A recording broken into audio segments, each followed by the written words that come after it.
ဘားတစ်ကောင်ဟာကင်းရှင်များတစ်ကောင်လမ်းလျှောက်တာကိုမြင်တော့ဒီလိုစဉ်းစားမိတယ်ငါမှ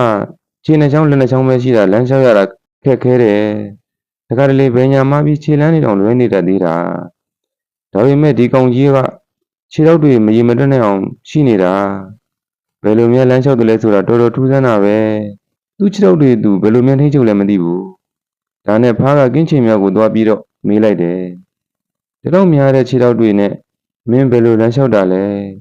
ငါတည်တည်ချာချာစဉ်းစားကြည့်ပြီးဘယ်လိုမှတွေးလို့မရဘူးခြေထောက်တစ်ချောင်းရင်းစီထိန်းချုပ်ဖို့ဆိုတာတော်တော်မလွယ်တဲ့ကိစ္စပဲ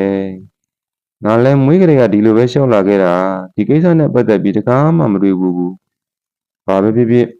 မေးလာတယ်ဆိုတော့လေအဖြေရှာရမှာပေါ့နေအောင်ငါစဉ်းစားကြည့်လိုက်အောင်မယ်ဆိုပြီးတောင်းလောက်ရက်ပြီးတွေးနေတာပေါ့အဲ့ဒီအတွေ့မျိုးဟာကင်းချင်များအတွက်ပထမဆုံးသောအတွေ့ဖြစ်လို့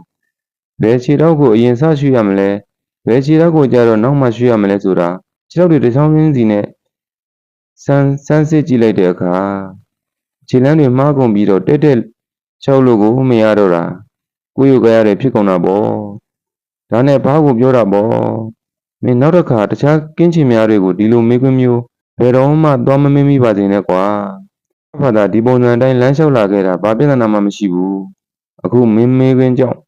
ငါလမ်းလျှောက်ရတာတောင်ခက်ကုန်ပြီဘယ်ခြေတော့ရင်စလမ်းရမလဲဆိုတာမသိတော့ဘူးဘယ်လိုလုပ်ရမလဲကျွန်တော်တို့လူတွေလည်းဒီတိုင်းပဲနေကြတာအေးချမ်းနေပါပြီဒါပေမဲ့တခြားလူတွေကသူတို့ပြဿနာအသီးသီးတွေယူလာပြီးတော့ပြောကြတဲ့အခါ